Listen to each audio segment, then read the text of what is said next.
It's a bonus episode. We're going to do a season review and look ahead to what happened in season number 2.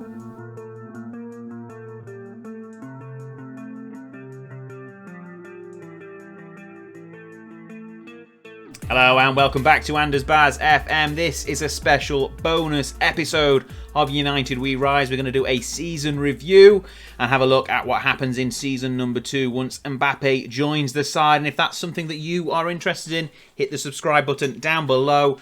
Get yourself involved in the channel. We're going to go live with Elevating Ewood any moment now. And that is the brand new FM22 Save. Now the full game has been released. And if you enjoyed today's video, give it a big thumbs up. Make sure you're looking out for Elevating Ewood and let me know down in the comments below your thoughts on the season and the series as a whole.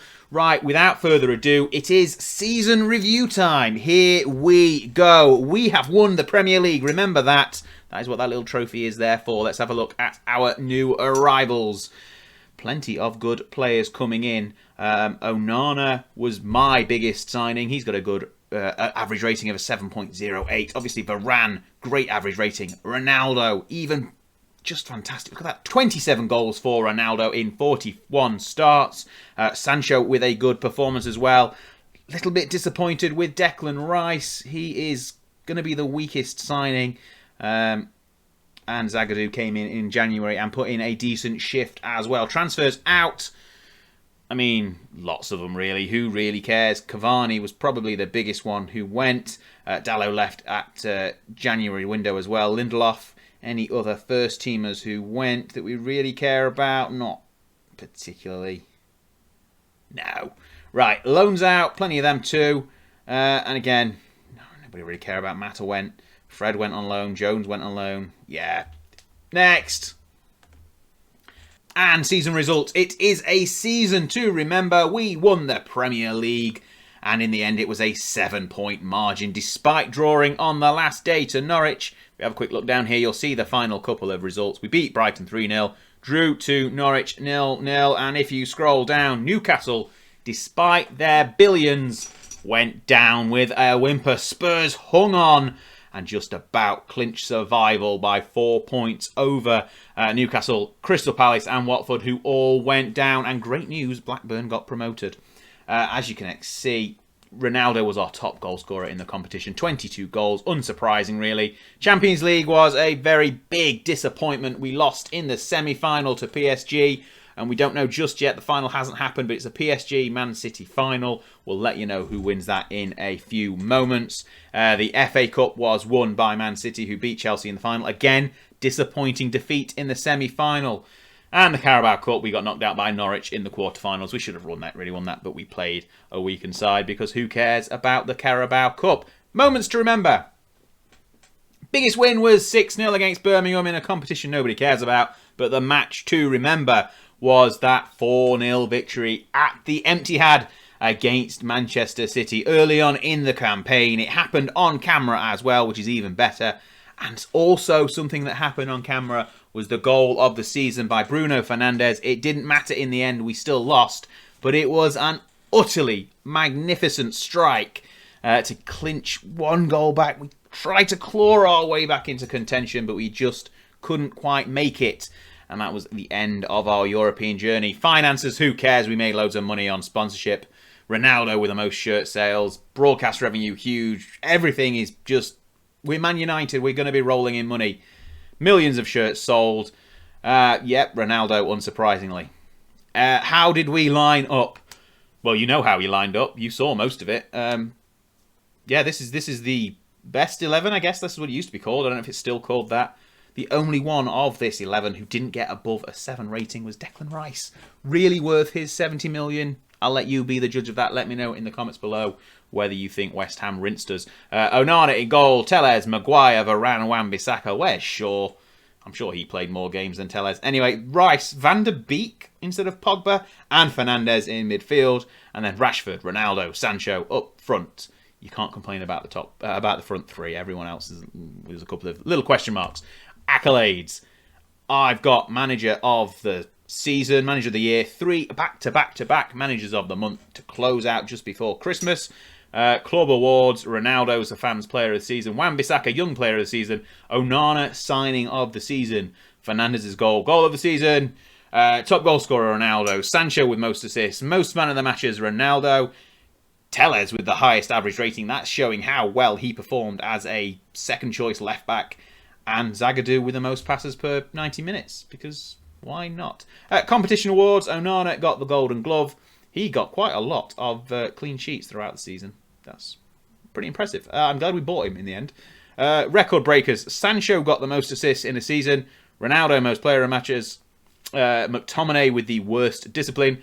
And Arcates Galan, who is the 15-year-old who came through our youth intake, is the youngest ever player for the club. The history in the making. Hard work and effort paid off.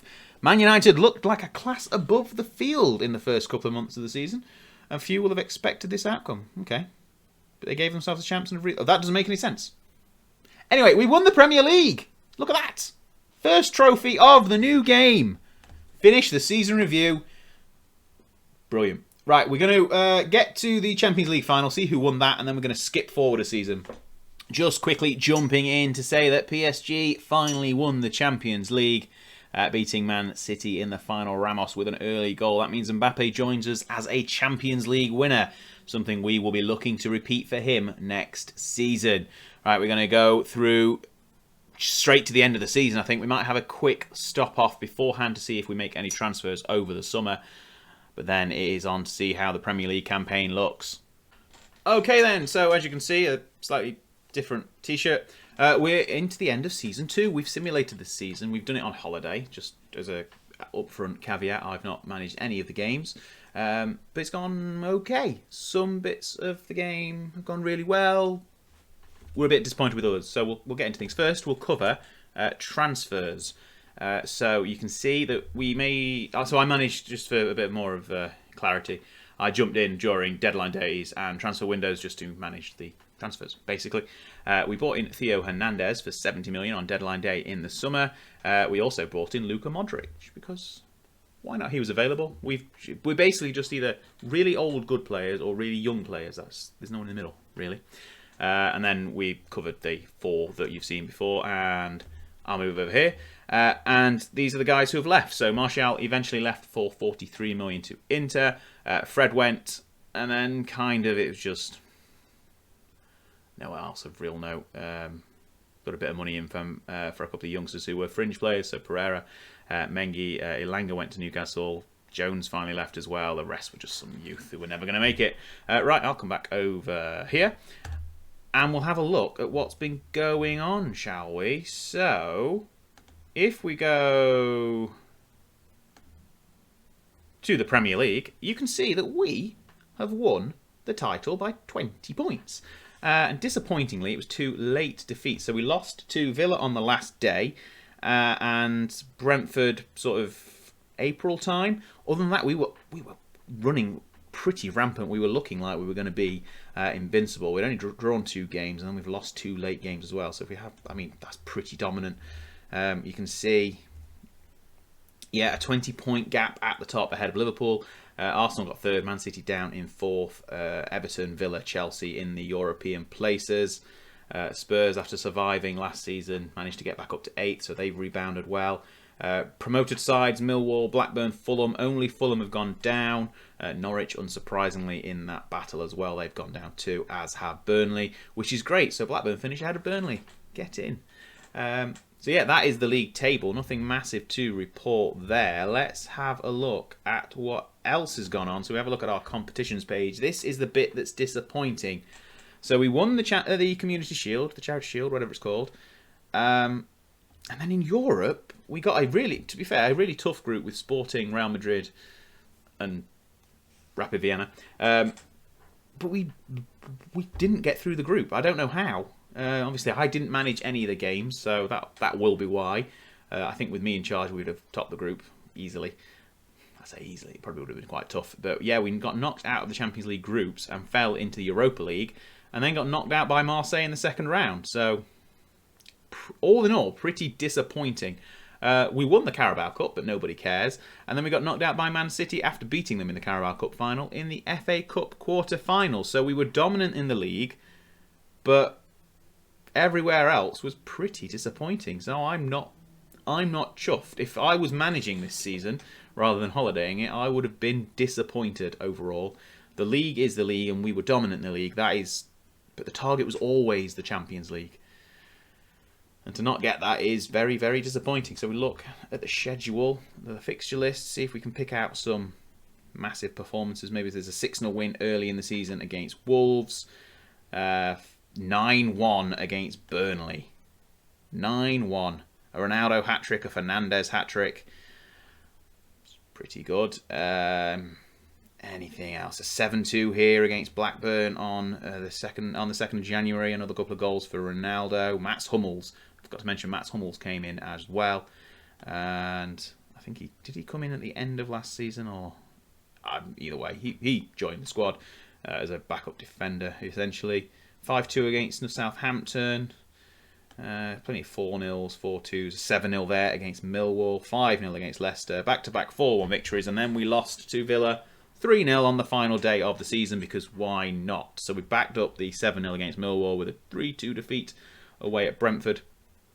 First league defeat of the season. Pretty disappointing, but never mind. Right, we're going to go forward until the season review pops up. We'll have a quick look over things like goal scorers, average ratings, that sort of thing, and then we'll wrap things up. Okay, so here is the season review. There's 3 trophies on there. We like that. That's a good start. Right, new arrivals. Let's have a look. So, in terms of average rating, Belotti was the best. He didn't play many games. He was definitely signed as a backup, essentially, to Mbappe and Ronaldo and everyone else up front. Mbappe was the key signing, but really 15 goals, 17 assists, that's not too bad, I suppose, and 7.3 average rating. Modric, when he played, was really good. 5 goals, 12 assists. I mean, Belotti still got 7 in 12 appearances goal-wise, so it's not too bad at all. Basically, all of the signings who were in the first team did really well. Conte didn't do very well. He was never really expected to play. Oliva was in the under-23, so who cares about that? And Hummels was a backup, and was he actually a backup? Because he's 43 starting appearances, so maybe I've signed him as a backup. In actual fact, he was a starter, so never mind. Anyway, people out, plenty of people out. Who cares, really? Loans out. No, Belotti went back out on loan to PSG. I mean, why not? Anyway, season results. Let's have a quick look over here. So, board are pretty chuffed, I guess, that we won the Premier League. I mean, we smashed the Premier League. Why are they not more chuffed? 20-point victory in the end. Champions League, they were very disappointed. So was I. Greenwood top scorer there with 4 goals. Should mention here Ronaldo, 32 league goals. 37 or 38 or however old he is. He will never stop. Europa League, disappointing. Knocked out in the second round. FA Cup, disappointing. Knocked out in the quarterfinals. Should have beat Man City. I beat Man City 4-0 last season twice. So, you know. Won the Carabao Cup. Who cares? And Community Shield, won that. Who cares? Beat them 4-1 as well there. Oh, see, we can beat Man City. Why didn't we do it in the FA Cup? Moments to remember. Biggest win was 9-1 over Burnley. We beat Wolves 6-0 as well. And Ronaldo got a goal of the season in a defeat to Real Madrid in the Champions League. We're not going to watch that one. Next, finances. Lots of money. Sponsorship was up. Broadcast revenue was down. Hospitality and corporate, same. Prize money down. Matchday commercial up. Mbappe on the top. Next, well, Ronaldo obviously at the top. I think that's another 100k extra from last season, if I remember. A bit more, not really sure. But yeah, shirt sales still of Ronaldo. Unsurprisingly, right. This was the 11 that Holiday Man had, basically. So we got Onana in goal. I'm confused by the back line. So, yeah, Theo at left back, unsurprisingly. Wan-Bissaka at right back. And then Tuanzebe. I guess he made more appearances than either Hummels or Maguire.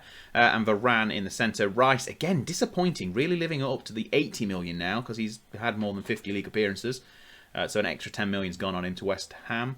But Pogba and Fernandes, unsurprisingly. And Mbappe, Ronaldo, Sancho, the front three is, as you'd expect, Yeah, so, I mean, a little bit confusing about what's happening in defence, but other than that, the team you'd expect. Didn't win any awards this season. I don't know whether that's because I was on holiday or not. Who knows? Player of the season, Ronaldo. Young player, Mbappe. Signing, Mbappe. Ronaldo. 44 goals in all competitions at 38 years old. He's never going to stop, is he? 12 man of the matches. Fernandes with the assists. Average rating 7.8 for Ronaldo. It's just incredible. Competition awards. Golden Ball, Ronaldo. It's also worth noting that Uruguay won the World Cup. Footballer of the Year, Ronaldo. Player of the Year, Ronaldo. Premiership top goal scorer, Ronaldo. French Player of the Year, Mbappe. There we go. Record breakers, Ronaldo. Ronaldo's just everywhere, isn't he? Right, history in the making. We've won 3 trophies. It's okay, I guess. None of them the Champions League, though. Right. There we go. Record low number of defeats. That's a good page to leave on. And with that, we end United We Rise. Just like that. We have simmed through the second season. If there's interest, I can do a simulation where I leave the club and see where it goes in the future. But if there's not any interest in that, let me know in the comments below if you got this far and you are interested in a sort of a 5 or 10 year simulation just to see how long Ronaldo keeps scoring for. Let me know and I'll happily do one. We're off, well, everywhere. There, Blackburn are everywhere, all over. We're going to Blackburn next. Elevating Ewood. Starts soon. It's release day, so it starts now. Let's just, you'll see a video anytime. Watch the little clip at the end. Love it. Right, thank you very much. I hope you've enjoyed the series. See you next time. Well, hey, you've made it to the end of the video and... Hang on, it's a subscribe button. Tap on this. Even if you've done it already, just try it. See what happens. And then if you're hanging around, have a look. Have a look at these. One of these. Check out some of this amazing content. You won't regret it. I'll see you next time.